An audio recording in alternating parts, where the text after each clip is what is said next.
Monday morning, and I'm playing the PRS, and it always makes me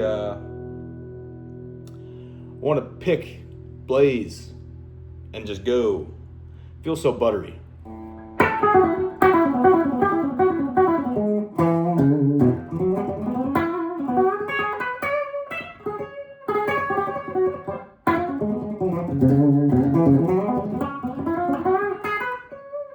That's my default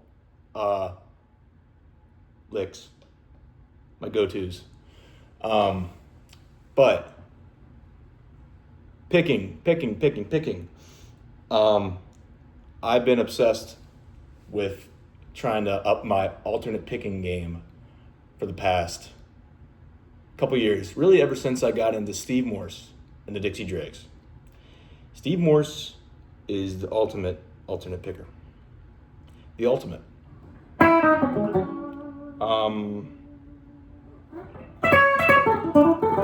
Man.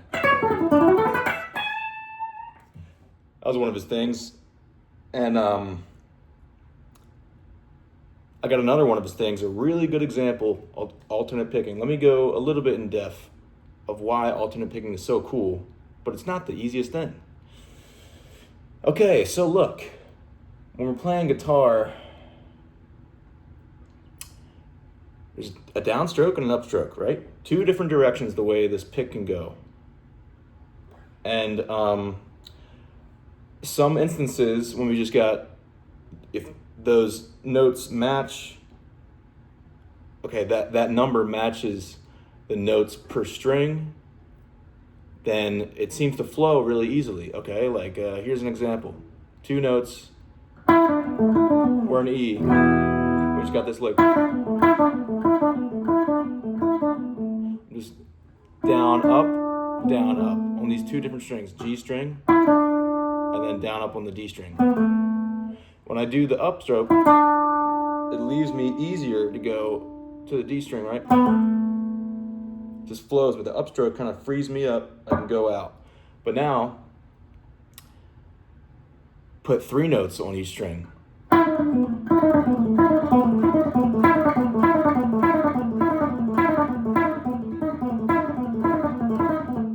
little bit harder for me, for sure. And I'm sure even on camera, my wrist probably looks different. All right, let's look at it.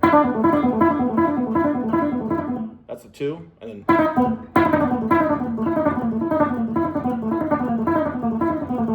Because there's some movement going on when we change strings for this one, because it's three notes now.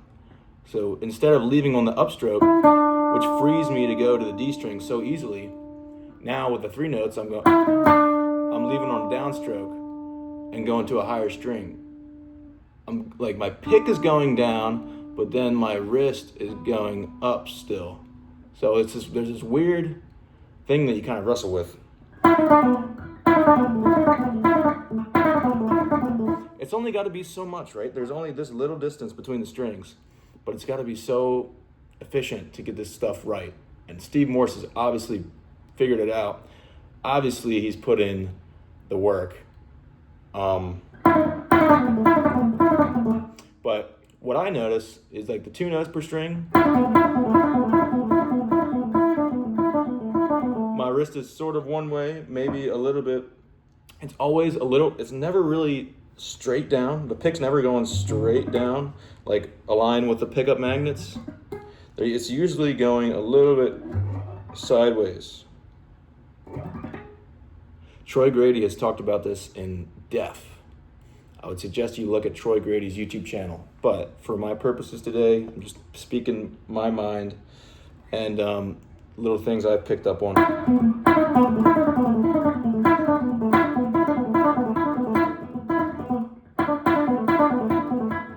All right, this is cool. Okay, yeah. There's a difference, right? Okay. Down on the G string, up on the D string. So really, this lick is only as fast as I can play down on the G string, up on the D. Look at the difference. up on the G string, and then down on the G string. There's a little something going on there, and yeah, I see it right now on camera. This part of my arm is working a little bit too much. See, there's a fine line which I haven't really found yet, but I'm still searching to find this fine line where my wrist is relaxed, and I can still do that. That really only comes with putting in the hours, the work. I put it in, but not yet. Not enough yet. Not as much as Steve Morse did.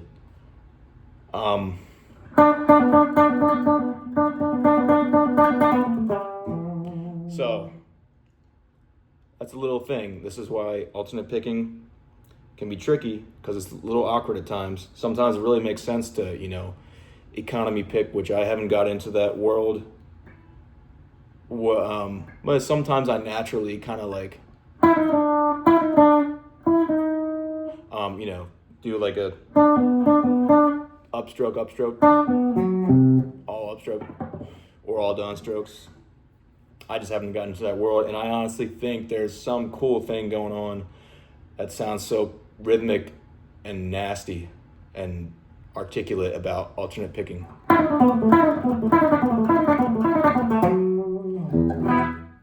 It just could be my deception, could be my bias towards Steve Morse, the master of alternate picking. And let's get into Steve Morse. Let's get into a little example of his alternate shred on the song Stress Fest off the album Stress Fest. This is at about 2 minutes and 10 seconds right here.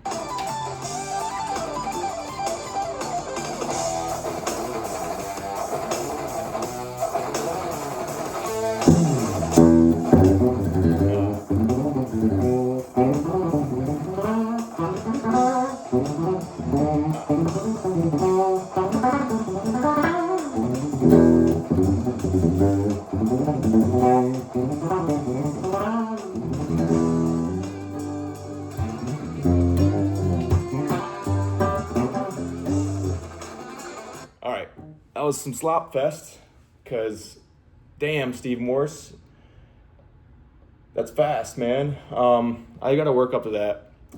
It's good. This is a really good exercise, though. I'm gonna break it down. It's a riff, it's music, but a lot of the stuff in the song can be really just taken out of context and put into like practice terms. I highly suggest listening to this song, but this lick right here, and this song in general, is based around G major. No, not that one. That one. Just 7 notes. And then you repeat the 7 notes. And you keep repeating them. Just 7 notes.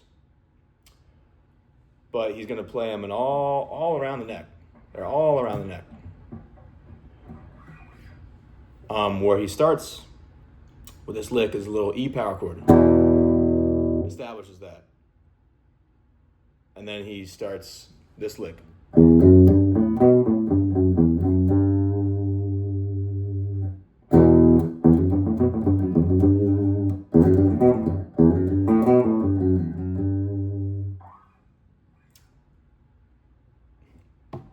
So all these little increments have the same rhythmic pattern.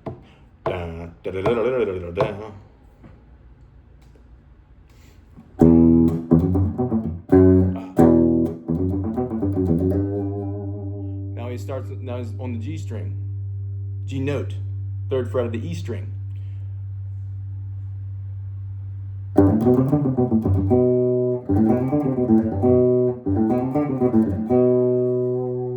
Let's look at these two right now.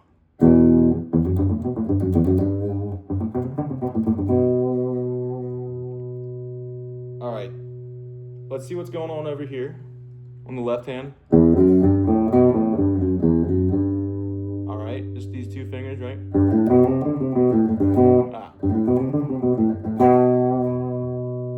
And then let's see what's going on the right hand.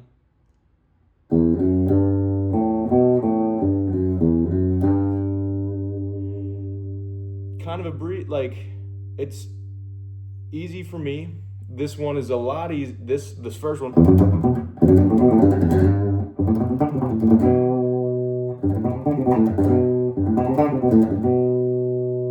lot. Okay, this one starting on E is a lot easier than the one starting on G for me. I'll show you why.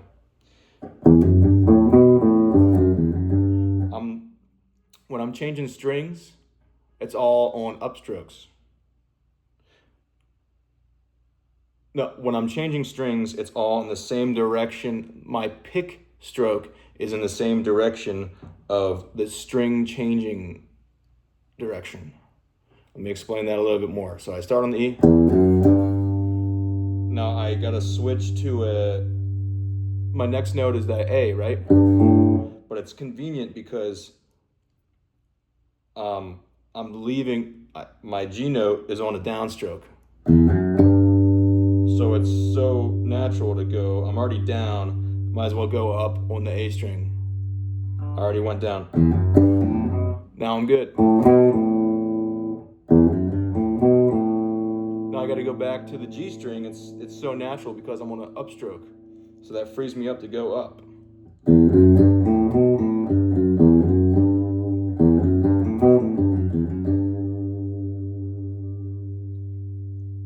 But let's look at this next one. Okay. All right, I'm freed up. Not as ideal, I guess, but it's kind of, it frees me up. The upstroke frees me up to kind of go wherever.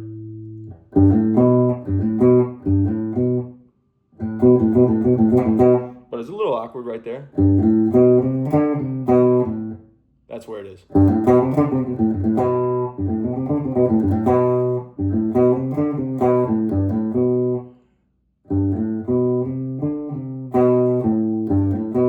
I leave on this B note on a downstroke, but then my next note has to be this A on an upstroke. So down, up. My pick goes down, but my wrist has to go up. So that's where this wrist motion has to come into play.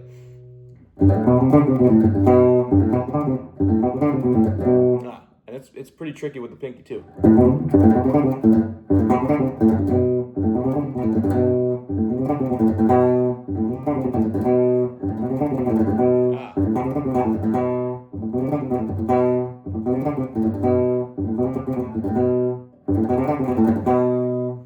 That's the trickiest part for me, and I really gotta hone in on that.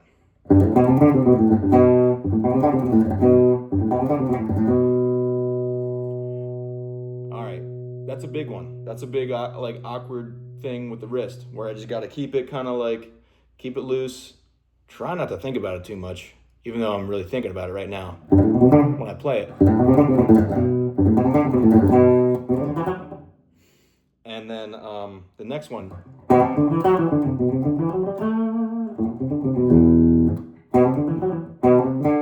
little bit kind of easy and makes more sense. This is not easy, but it flows better because of the downstrokes and upstrokes aligning with the direction of the string change. Going down, downstroke, which leads me to the lower string. Downstroke, and also a down string change.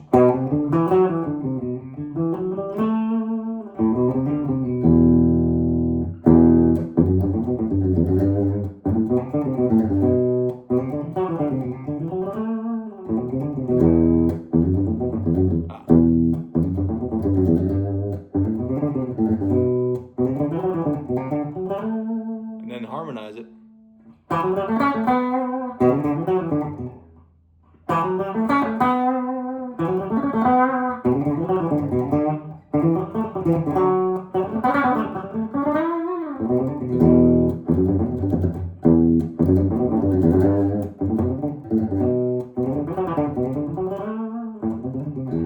Obviously, this needs a lot of work, but slow it down, take it step by step.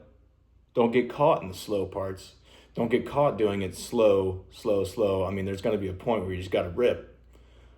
there's a feeling change when you're ripping and when you're slow. When it's time to go fast, there's gotta allow for a little bit of slop, I think, and then just let the hours and hours of practice take away that slop. But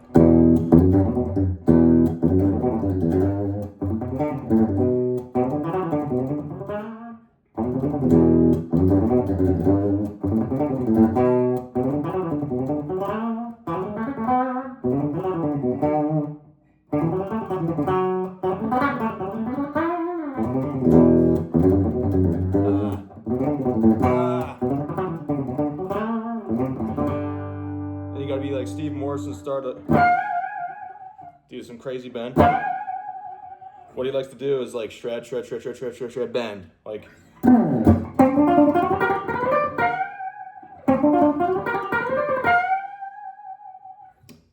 conveniently, those little licks, those speed licks, those go-tos tend to always be the easier passage. They always tend to be like convenient.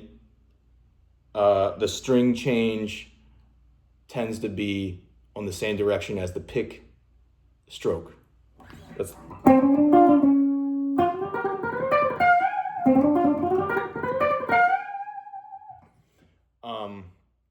for most things, but Steve Morse doesn't care. Steve Morse, it doesn't matter what way that string is. Doesn't matter which way his pick is going. He's good to go. I'm gonna put that bash live by the Dregs in Montreal in the description. Check it out. So I can just take, I think the hardest part of this whole lick is that little part right there.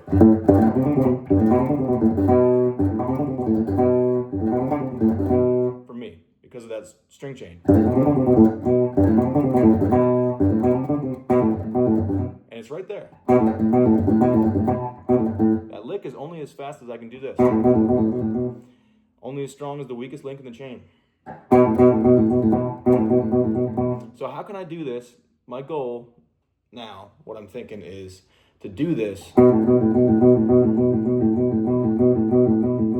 drill this out so where it feels, I can do this motion. I find a certain way with the pick where there's the least bit of resistance in my arm, and I still make the thing work.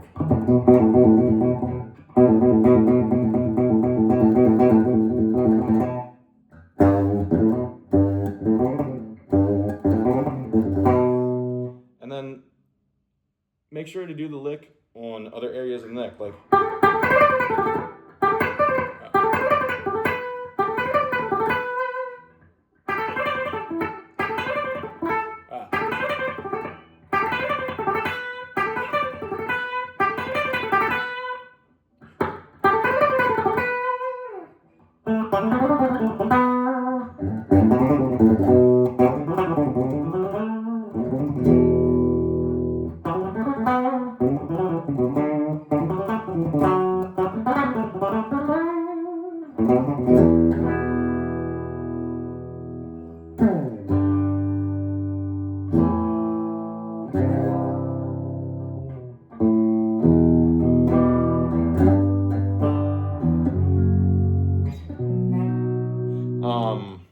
that's it for today. Something I'm going to keep practicing, something to think about when you're playing, you know, finding this, just in general, finding a spot where you struggle, finding a thing that's like a hard thing on the guitar and drilling that and making that more comfortable is a good way of getting better. But the lick